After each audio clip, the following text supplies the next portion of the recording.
Indrajit study point में आप सभी का स्वागत है। हम पढ़ रहे हैं क्लास 8 वसंत हिंदी। इसमें 7वां चैप्टर पढ़ना है, 7वां पार्ट, क्या निराश हुआ जाए। क्या निराश हुआ जाए। तो चलिए बिना समय गवाए शुरू करते हैं चैप्टर। मेरा मन कभी कभी बैठ जाता था। अब वो नहीं चेयर लेकर बैठ जाता था, उस वैसा नहीं। मन कभी कभी उदास रहता था। समाचार पत्रों में ठगी, डकैती, चोरी, तस्करी और भ्रष्टाचार के समाचार भरे रहते हैं। आप न्यूज़पेपर पढ़ते होंगे, समाचार पत्र, तो उसमें ऐसे ही हमेशा डकैती, ठगी, चोरी, तस्करी, भ्रष्टाचार के ही समाचार उसमें मिलेंगे। कुछ कुछ खेल के मिल जाएंगे।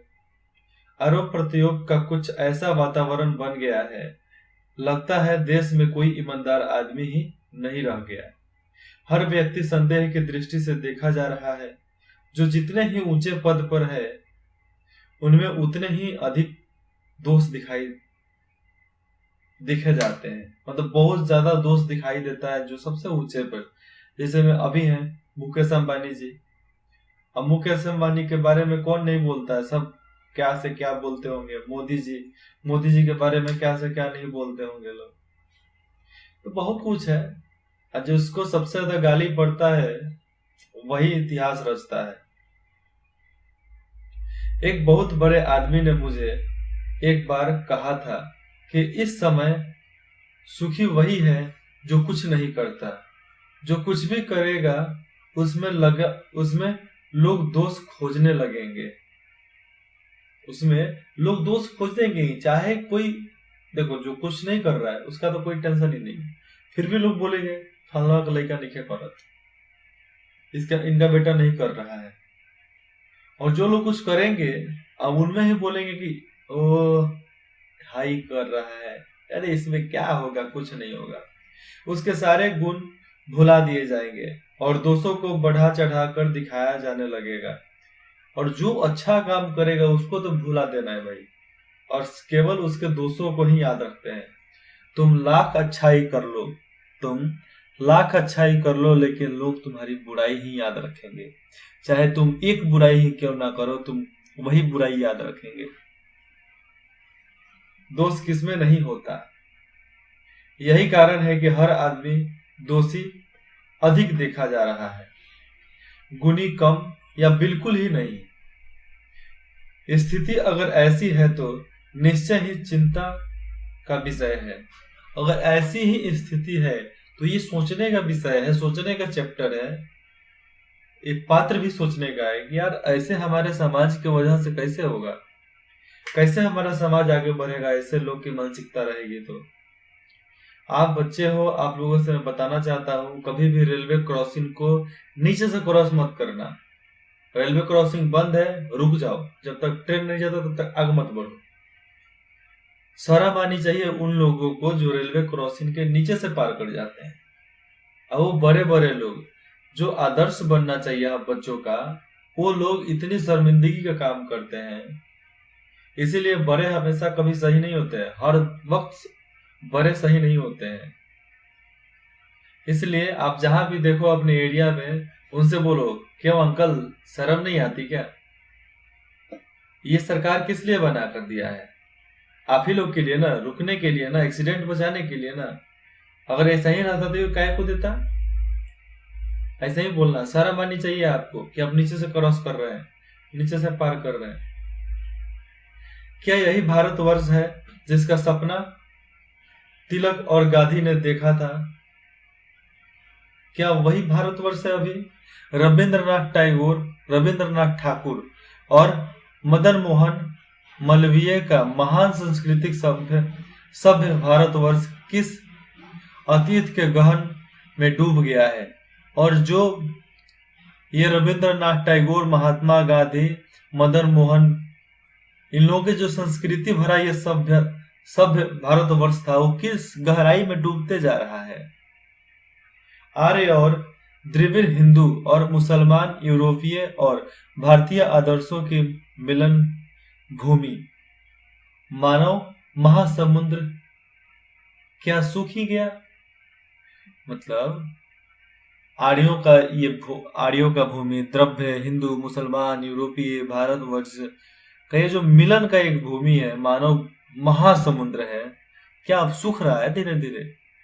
देखो हम कर क्या रहे हैं, हम हिंदुस्तान वासी दूसरे के कल्चर को अपना रहे हैं।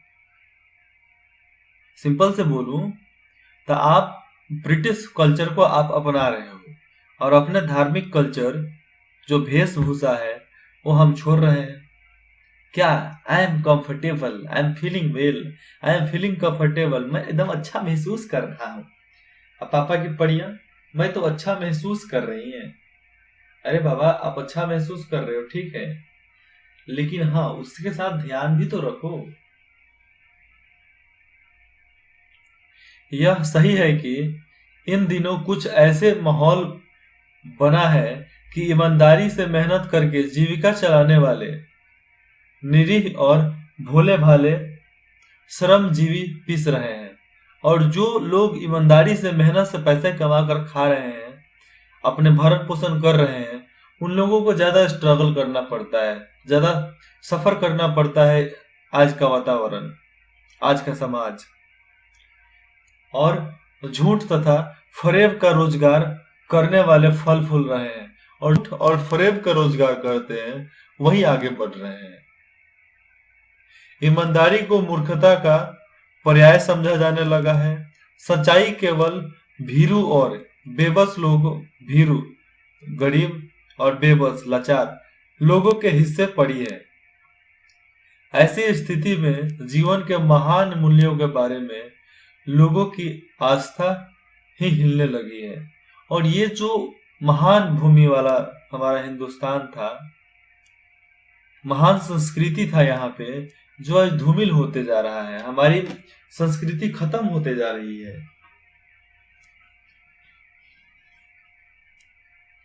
भारतवर्ष ने कभी भी भौतिक वस्तुओं के संग्रह को बहुत अधिक महत्व नहीं दिया। क्या नहीं दिया? कभी महत्व नहीं दिया। उसकी दृष्टि से मनुष्य के भीतर जो महान आंतरिक गुण स्थित भाव से बैठा हुआ है वही चरम और परम है। और जो मानव के अंदर जो ज्ञान बैठा हुआ है वही चरम और परम है। अच्छा ज्ञान है तो आपके पास अच्छा विचार रहेगा, गलत ज्ञान है तो गलत विचार रहेगा। लोभ, मोह, काम, क्रोध आदि विचार मनुष्य में स्वाभाविक रूप से विद्यमान रहे हैं, पर उन्हें प्रधान शक्ति मान लेना और अपने मन तथा बुद्धि को उन्हीं के इशारे पर छोड़ देना बहुत बुरा आचरण है, बहुत बुरा आचरण है। भारतवर्ष ने कभी भी उन्हें उचित नहीं माना। उन्हें सदा संयम के बंधन से बांध कर रखने का प्रयत्न किया है, और हर किसी को बंधन में बांध कर रखने का प्रयत्न किया है तो भारत, परंतु भूख की अपेक्षा नहीं की जा सकती, बीमारी के लिए दवा की अपेक्षा नहीं की जा सकती, गुमराह को ठीक रास्ते पर ले जाने के उपायों की अपेक्षा नहीं की जा सकती। हर चीज में बताया जा रहा है कोशिश नहीं कर सकते। जैसे भूख का इंतजार किसी से नहीं होता है। जब पेट में अनाज नहीं हो, पेट भरा नहीं हो, भूख लगा हो, तो कोई भी काम करने के लिए लोग राजी हो जाता है। पेट के भूख मिटाने के लिए लोग मर्डर भी कर देता है। बीमारी के लिए, बीमार हो गए दवा के लिए, अपने परिवारजनों को ठीक करने के लिए बहुत लोग किसी को मारपीट करने का कॉन्ट्रैक्ट भी ले लेते हैं, किसी के हाथ से चोरी भी करना पड़ता है। और गुमराह को ठीक करने के लिए कोशिश नहीं करनी चाहिए, करनी चाहिए, हर किसी को करनी चाहिए। हुआ यह है कि इस देश में कोटि कोटि दरिद्र जनों की ही अवस्था को दूर करने के लिए ऐसे अनेक कायदे कानून बनाए गए हैं जो कृषि, उद्योग, वाणिज्य, शिक्षा और स्वास्थ्य की स्थिति को अधिक उन्नति और सुचारू बनाने के लक्ष्य से प्रेरित है। परंतु जिन लोगों को इन कार्यों में लगना है उनका मन सब समय पवित्र नहीं होता। प्रायः वे ही लक्ष्य को भूल जाते हैं और अपनी ही सुख सुविधा की ओर ज्यादा ध्यान देने लगते हैं। और कुछ ऐसे दरिद्र लोग हैं जिनकी अवस्था को ठीक करने के लिए कायदे कानून भी बने, जैसे में कृषि, उद्योग, वाणिज्य, शिक्षा और स्वास्थ्य। लेकिन इसको चलाने के लिए एक आदमी भी रखा गया, एम्प्लॉय रखा गया, मजदूर। लेकिन वो क्या किया, उनका भी हर समय मन पवित्र नहीं होता है और वो भी करप्ट हो जाते हैं। और उसके बाद से जो पैसा मिलता है इन लोगों के भलाई करने के लिए, वो पैसा को खुदे खा कर टकर जाते हैं और रिपोर्ट भी गलती दे देते हैं। क्या है, उस एरिया का कलेक्टर बिका हुआ रहता है, घूसखोर है। और हाँ, घूस तो कभी देने का नहीं, रिश्वत कभी नहीं देने का किसी को। और जो रिश्वत ले, चप्पल पहने हो तो चप्पल से मारो, जूता पहने हो तो जूता से मारो। कुछ नहीं है तो खुद से मारो, लेकिन रिश्वत मत दो। भारतवर्ष सदा कानून को धर्म के रूप में देखता आ रहा है। धर्म को ही कानून माना जाता था। आज एकाएक कानून और धर्म में अंतर कर दिया गया है। आज कानून अलग, धर्म अलग। और धर्म में तो हिंदू मुस्लिम की ही एक तो ऐसी व्याख्या है जिसमें तो अजीबोगरीब यहाँ पर परंपरा है। धर्म को धोखा नहीं दिया जा सकता, कानून को दिया जा सकता है। यही कारण है कि जो लोग धर्म विरोधी हैं वह कानून की त्रुटियों से लाभ उठाने में संकोच नहीं करते। और कुछ ऐसे धर्म विरोधी हैं जो कानून की त्रुटियां, जो उनकी गलतियां होती है, उसका फायदा वो बखूबी उठाना जानते हैं।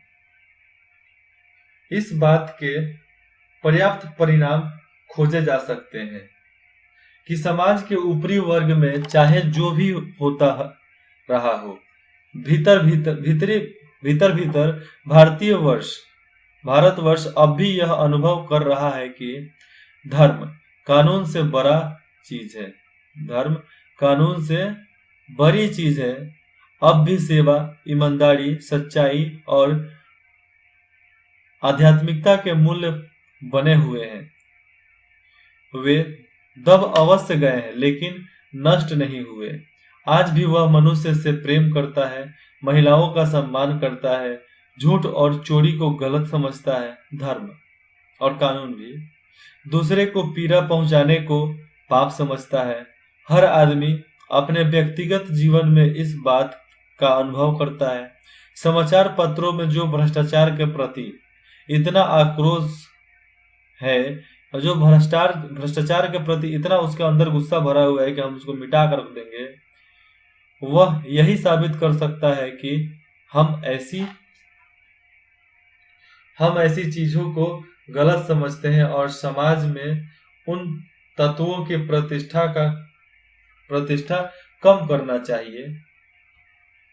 करना चाहते हैं जो गलत तरीके से धन या मान संग्रह करते हैं। और जो लोग गलत नहीं होते हैं उनमें से ही एक हीरा पनपता है जो बोलता है कि हम गलत नहीं हैं, तो कोई और भी गलत है तो हम उसके तत्व और उसकी प्रतिष्ठा को कम करना चाहिए, कम कर सकते हैं। ये गलत भी नहीं है। और जो गलती से धन और मान संग्रह किए हैं उनके बारे में तो उस पर टूट पड़ो। तुम कैसे जी लोगे, बस उसी पर नजर रखो। ईमानदारी, honesty is the good policy. ईमानदारी से बड़ी नीति कोई नहीं। दोषों का पर्दाफाश करना बुरी बात नहीं है। गलत लोगों का पर्दाफाश करना बुरी बात नहीं है। बुराई यह मालूम होती है कि किसी के आचरण के गलत पक्ष को उद्घाटित करके उसमें रस लिया जाता है और दोष घटना को एकमात्र कर्तव्य मान लिया जाता है, तो वो गलत है। बुराई में रस लेना बुरी बात है। अच्छाई में उतना ही रस लेना, उजागर न करना और भी बुरी बात है। मतलब बुराई में रस लेना तो बुरी बात है, लेकिन अच्छाई में उतना ही रस लेना और उजागर न करना और और भी बुरी बात है, ये तो ठीक है, लेकिन और भी बुरी बात है, कभी भी किसी के लिए अच्छाई करो, उसको उजागर करो कि हमने किया, लेकिन कभी भी किसी को दान करो, उसका भी करो। क्यों छुपाएंगे हम? उसका भी करेंगे। सैकड़ों घटनाएं ऐसी घटती है जिन्हें उजागर करने से लोक चित्त में अच्छाई के प्रति अच्छी भावना जगती है, और बहुत सारे ऐसी घटना भी है जिसकी वजह से लोगों का चित्त, उसका मन अच्छाई की तरफ भागता है। जैसे में उत्तराखंड सैलाब आया था, सारे लोगों को दहवा दिया। जो अमर यात्रा बजाते हैं वो अमर हो गए। एक बार रेलवे स्टेशन पर टिकट लेते हुए गलती से मैंने 10 के बजाय 100 रुपए का नोट दिया और मैं जल्दी जल्दी गाड़ी में आकर बैठ गया। थोड़ी देर में टिकट बाबू उन दिनों के सेकंड क्लास के डिब्बे में हर आदमी का चेहरा पहचानता हुआ उपस्थित हुआ।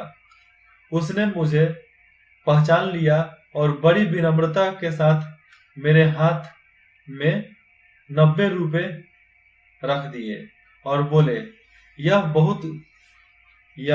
बहुत गलती हो गई थी। आपने भी नहीं देखा, मैंने भी नहीं देखा। उसके चेहरे पर विचित्र संतोष की गरिमा थी। मैं चकित रह गया और मैं सोचता रह गया कि ऐसे भी लोग हैं।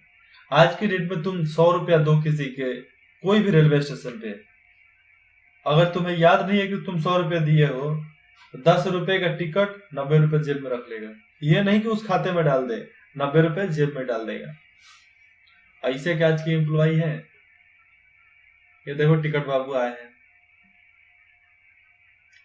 कैसे कहूं कि दुनिया से सच्चाई और ईमानदारी लुप्त हो गई है। वैसे अनेक अवांछित घटनाएं भी हुई हैं जो असंभव था। वैसे भी घटनाएं हुई हैं, घटना हुआ, परंतु यह एक घटना ठगी और वंचना की अनेक घटनाओं से अधिक शक्तिशाली है। एक बार मैं बस में यात्रा कर रहा था। मेरे साथ मेरी पत्नी और 3 बच्चे भी थे। बस में कुछ खराबी थी, रुक रुक कर चलती थी। गंतव्य से कई 8 किलोमीटर पहले ही एक निर्जन सुनसान स्थान में बस ने जवाब दे दिया।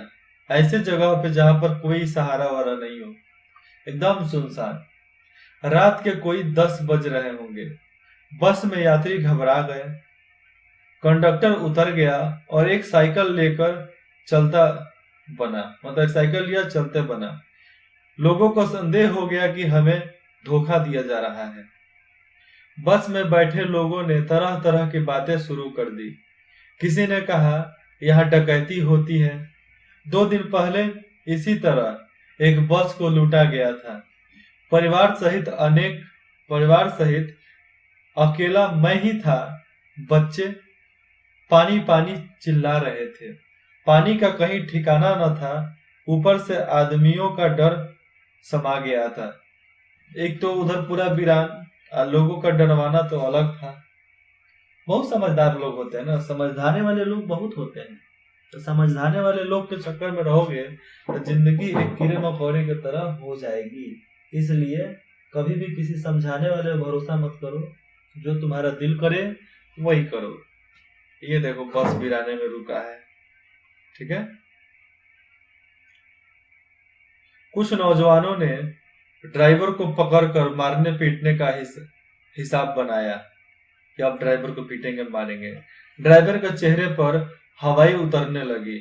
लोगों ने उसे पकड़ लिया। वह बड़े कातर ढंग से मेरी ओर देखने लगा और बोला, हम लोग बस का कोई उपाय कर रहे हैं, बताइए ये लोग मारेंगे।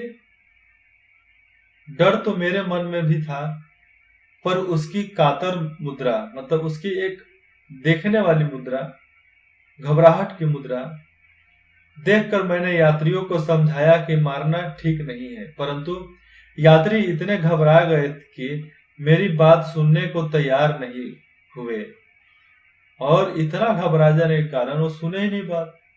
कहने लगे, इसकी बातों में मत आइए, धोखा दे रहा है।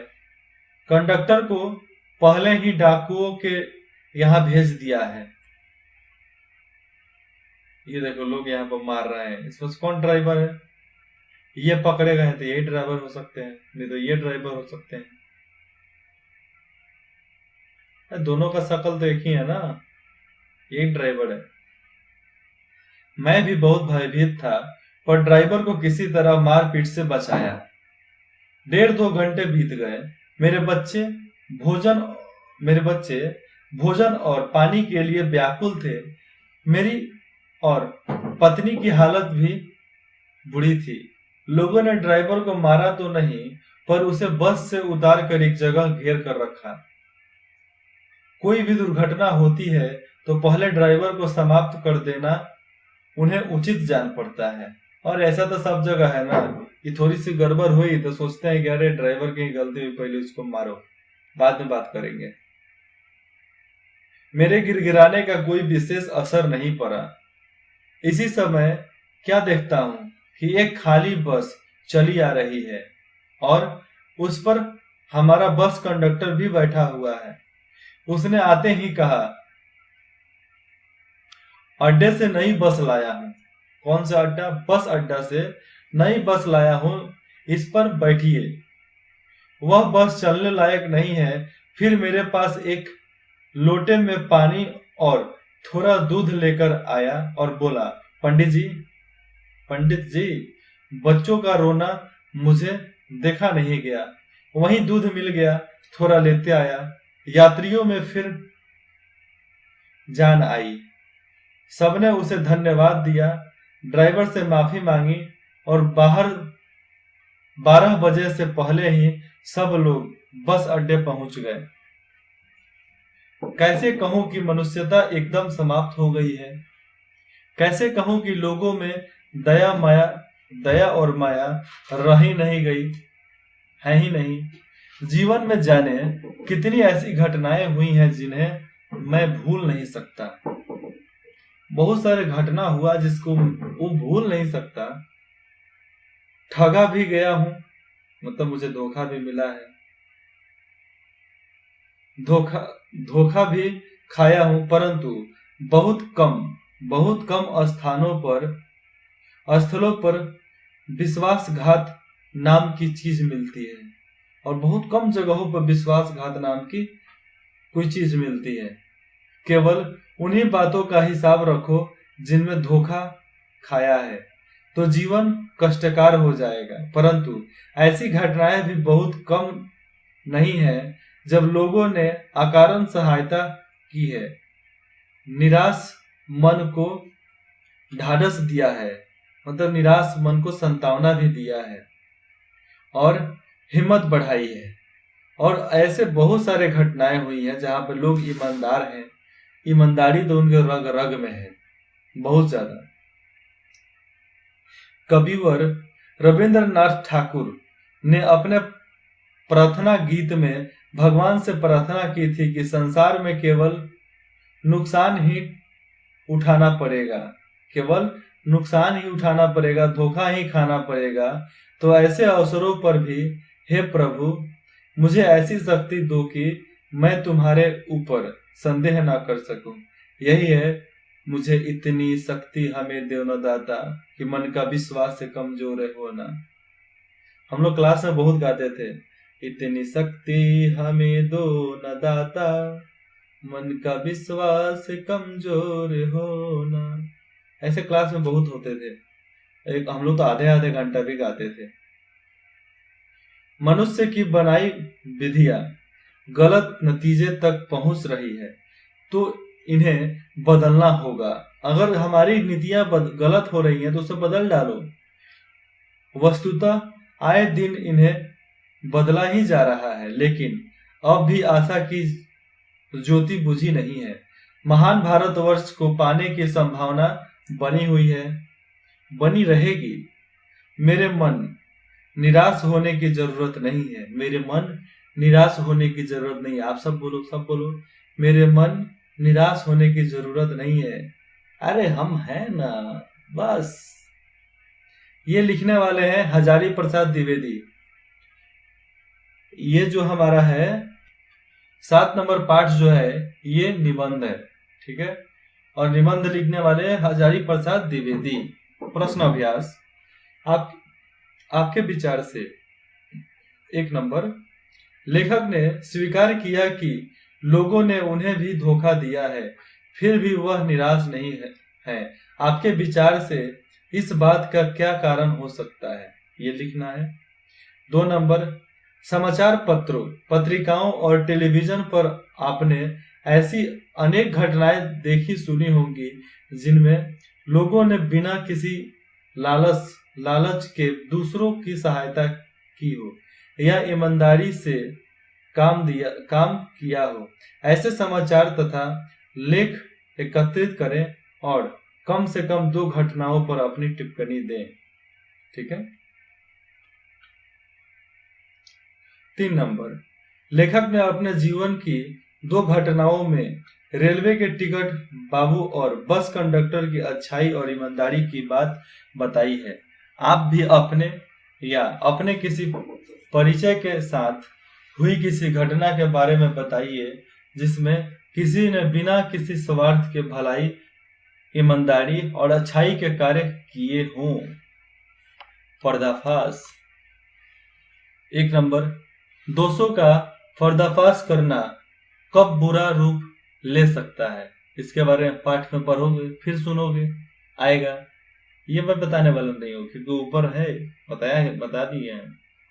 आजकल के बहुत से समाचार पत्र या समाचार चैनल दोषों का पर्दाफाश कर रहे हैं। इस प्रकार के समाचारों और कार्यक्रमों की सार्थकता पर तर्क सहित विचार लिखिए। अब कारण बताइए, ये नहीं पूछे जाते हैं। 2 लेखक और बस यात्रा, ठीक है। इसके आगे लिखना है आपको, पर को लिख देना है, पढ़ना भी है पर इसी पर आगे भी लिखना है। सार्थक शीर्षक, लेखक ने लेख का शीर्षक क्या निराश हुआ जाए क्यों रखा होगा। क्या आप इससे भी बेहतर शीर्षक सुझा सकते हैं, आप बताइए। ये शब्दार्थ है और यहाँ पर पाठ खत्म होता है। तो फिर मिलते हैं अगले पाठ में नए जोश, नए उमंग के साथ। और इंद्रजीत स्टडी पॉइंट में जुड़ने के लिए आप सभी का धन्यवाद।